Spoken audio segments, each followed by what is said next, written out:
બનાસકાંઠા લોકસભાની ચૂંટણીલક્ષી ધાનેરામાં ભાજપ ઉમેદવારનો ધમાકેદાર પ્રચાર શરૂ થતા રેખાબેને ધાનેરાના અનેક ગામડા અને નેનાવા 3 રસ્તા પાસે આવેલી બનાસ ડેરી ખાતે સભાને સંબોધન કર્યું। રેખાબેને અબકી બાર 400 કે પારના સ્લોગનમાં બનાસકાંઠાનું કમળ મોકલી આપવા વિનંતી કરી ધાનેરા તાલુકાના અનેક પ્રશ્નોના ઉકેલ લાવવાની ખાતરી આપતા સભામાં તાળીઓ ગુંજી ઉઠી હતી। કેન્દ્ર સરકારની અનેક યોજના થકી ગરીબોને અનેક લાભ થયા। ત્રીજા ટર્મમાં ફરી ભાજપ સરકાર બનવા જઈ રહી છે, ત્યારે બનાસકાંઠાનું કમળ મોકલી આપવા મતદારોને આહવાન કરવામાં આવ્યું। રેખાબેનની સભામાં ગામડે ગામડે ભીડ ઉમટી રહી છે। મહિલાઓની વિશેષ હાજરી રેખાબેન માટે સાર્થક સાબિત થશે અને ધાનેરા તાલુકો વિશેષ લીડ આપીને કેન્દ્ર સરકારની યોજના અને પીએમના સફળ વહીવટનું ઋણ ઉતારે એવી સંભાવના પ્રબળ બની છે। આપણા દેશના આદરણીય યશસ્વી તપસ્વી એવા વડાપ્રધાન મોદી સાહેબે પ્રથમવાર જે બનાસકાંઠા સીટ પર એક મહિલાની પસંદગી કરી છે, એ બનાસકાંઠા જિલ્લાની દરેક મહિલાનું એમણે ગૌરવ વધાર્યું છે અને એક મહિલા તરીકે મારા ઉપર જે વિશ્વાસ મૂક્યો છે એને હું જરૂરથી સાર્થક કરીશ। અને આપણા કાશ્મીરમાંથી આપણા મોદી સાહેબ અને અમિતભાઈ શાહ સાહેબની આગેવાનીમાં જે 370ની કલમ દૂર થઈ છે, એમના ઉમેદવાર તરીકે આજે હું તમારી વચ્ચે આશીર્વાદ લેવા માટે આવી છું। અને ભારતીય જનતા પાર્ટી જે વચન આપે છે તે જરૂરથી પૂરા કરે છે અને મોદી સાહેબની જે 140 કરોડ દેશવાસીઓની સુખ સુવિધા અને સમૃદ્ધિની ગેરંટી છે, એ ગેરંટી પૂરી કરવાની ગેરંટી છે। આપણે જોયું કે 500 વર્ષના સંઘર્ષ બાદ લાખો લોકોના બલિદાન પછી આપણા મોદી સાહેબની આગેવાનીમાં રામ મંદિરની પ્રાણ પ્રતિષ્ઠા થઈ। એના માટે એમણે પહેલા 10 દિવસના અનુષ્ઠાન કર્યા, નીચે પાથરણું પાથરીને ઊંઘ્યા, અનેક મંદિરોમાં પૂજા અર્ચના કરી અને ત્યારબાદ એમણે આપણા રામ મંદિરની પ્રાણ પ્રતિષ્ઠા થઈ છે। તમે કાશી ગયા હોય વર્ષો પહેલા તો નાની નાની ગલીઓમાંથી દર્શન કરવાની વ્યવસ્થા હતી, જ્યારે આજે જઈને જો ભવ્ય કોરિડોરનું નિર્માણ થયું છે। એ જ રીતે ઉજ્જૈનના મહાકાલેશ્વરમાં ભવ્ય કોરિડોરનું નિર્માણ થયું છે। જગન્નાથ હોય, સોમનાથ હોય, કેદારનાથ, બદ્રીનાથ હોય કે આપણી દ્વારકા નગરી હોય, આપણી દ્વારકા નગરી જ્યાં સમુદ્રમાં નીચે ગરક થઈ ગઈ હતી, ત્યાં સમુદ્રમાં આપણા મોદી સાહેબ 70 ફૂટ સમુદ્રમાં નીચે જઈ અને જૂની દ્વારકા નગરીના દર્શન કર્યા અને આપણને બધાને પણ મીડિયાના માધ્યમથી મોદી સાહેબે દર્શન કરાવ્યા છે। અને કૃષ્ણ ભગવાનને જે પ્રિય છે મોરપીંછ, ત્યાં તેમણે ધરાવ્યા અને આપણા ભારતીય સંસ્કૃતિનો જે વારસો છે એ યોગ એ પણ ત્યાં તેમણે કર્યા છે। એટલે ભારતીય જનતા પાર્ટી ધાર્મિકતા સાથે જોડાયેલી છે અને ગૌ માતાનું રક્ષણ કરનારી પાર્ટી છે। મારા આગળના વક્તાઓએ બહુ સારી વાત કરી યોજનાઓની। આપણે બહેનો પહેલા વર્ષો પહેલા આપણે બેડા ઉપાડી પાણી લાવતા હતા ઘરમાં, આજે નલથી જલ યોજના અંતર્ગત નળમાં પાણી મળ્યું છે અને ઉજ્જવલા યોજના અંતર્ગત બહેનોને ધુમાડા મુક્ત રસોડું મળ્યું છે।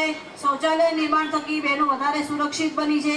આવી અનેક કલ્યાણકારી યોજના છે। નમો લક્ષ્મી યોજના અંતર્ગત આપણી દીકરી જ્યારે 9મા ધોરણમાં પ્રવેશ મેળવે છે અને 12મા ધોરણ સુધી જ્યારે તે અભ્યાસ કરે છે તો એને સરકારી સહાય 50,000 રૂપિયા આપવામાં આવે છે અને દરેક ખેડૂતના ખાતામાં વર્ષે સરકાર 6,000 રૂપિયા જમા કરે છે। એટલે આવી અનેક યોજનાઓનો લાભ આપણે લઈ રહ્યા છે। આપણે 108ની વ્યવસ્થા તો માગી જ નથી, સરકારે આપી છે। તમે 108ને ફોન કરો એટલે આવી જાય, એ પૂછતી નથી કે તમે ભાજપના છો કે કોંગ્રેસના। 108ને ફોન કરો, ગમે તે વ્યક્તિ ગમે તે સમાજનો હોય તો એની વ્યવસ્થા આપણા માટે આવી જાય છે। આવી અનેક કલ્યાણકારી યોજનાઓ જિલ્લાના છેવાડાના જન સુધી પહોંચી રહી છે અને આ બધી યોજનાઓમાં કોઈ સૌથી મોટી યોજના હોય તો તે છે પ્રધાનમંત્રી આયુષ્યમાન કાર્ડ યોજના। આપણા પરિવારનો કોઈ વ્યક્તિ બીમાર પડે, આપણે એમ નથી કહેતા કે કોઈ બીમાર પડે, પરંતુ જો બીમાર પડે તો આપણે કોઈની આગળ લાચાર ના થવું પડે, આપણે કોઈની આગળ હાથ ન ફેલાવવો પડે।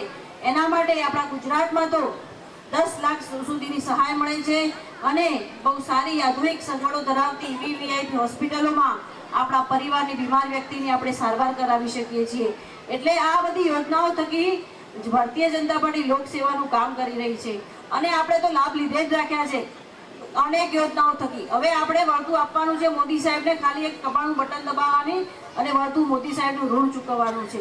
અને મારે બધા સમાજને 36 કોમના સમાજને સાથે લઈને ચાલવાનું છે અને મોદી સાહેબનો જે મંત્ર છે સૌનો સાથ સૌનો વિકાસ, બધા સમાજને સાથે લઈને બધાનો વિકાસ થાય, આપણા બનાસનો સર્વાંગી વિકાસ થાય, એની મારે વિશેષ ચિંતા કરવાની છે અને મારે તો મહેનત કરવી છે, બનાસનો વિકાસ કરવો છે, કામ કરવા છે અને સેવા મારા સંસ્કારમાં રહેલી છે। બનાસ ડેરીના આદ્ય સ્થાપક ગલબા કાકાએ ક્યારેય પણ પોતાના પરિવારની ચિંતા નથી કરી, એમણે બનાસકાંઠા જિલ્લાના છેવાડાના દરેક સમાજના દરેક પરિવારની ચિંતા કરી છે એટલે એમનો જે સેવાનો વારસો છે, એમનો જે સેવાનો સંકલ્પ છે, એને આગળ લઈ જવા માટે હું જરૂરથી કટિબદ્ધ છું.